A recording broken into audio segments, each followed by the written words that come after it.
Hello, my name is John Johnson, and the question that I was given, or the question that I took, was give an example each for simple, complex, and very complex processes, other than the ones mentioned in the book, Figure 8.4. Well, first, let's start by defining each of these process types. For simple, this is a step-by-step process with few decision points and lacking branches or exceptions, which means it's pretty straightforward, generally used in order processing and processes of that decision where you can go 1, 2, 3 through the process.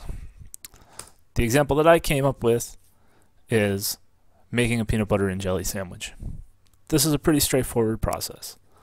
You start by getting your bread, adding your jelly, adding your peanut butter, and combining the two sides. And there you have a peanut butter and jelly sandwich.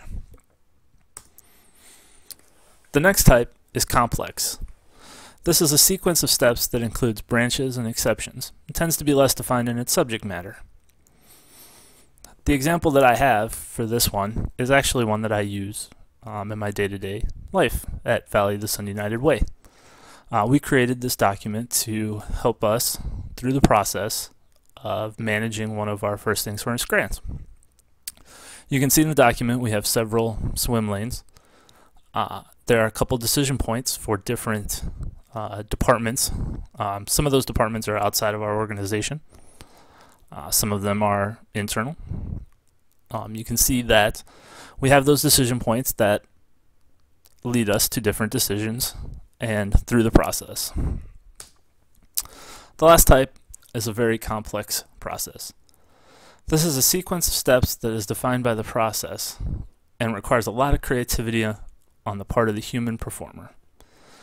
This is basically a process that is very hard to automate because we're asking the human to make certain decisions which can't necessarily be replicated by a computer or a technological solution.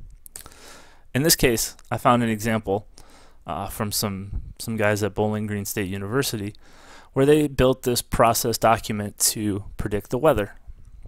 And you can see that in certain cases, they require a human observer and to make inferences based on certain weather facts and try to identify trends based on some of those facts in order to end up with a predictable weather forecast.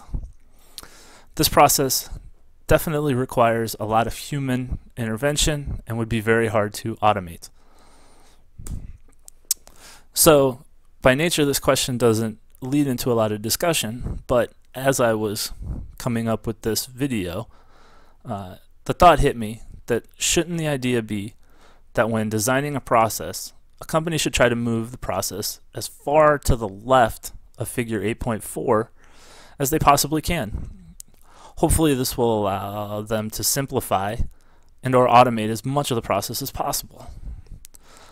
I'm also going to attach an article that I found that talks a little bit about simplifying design in complex workflows.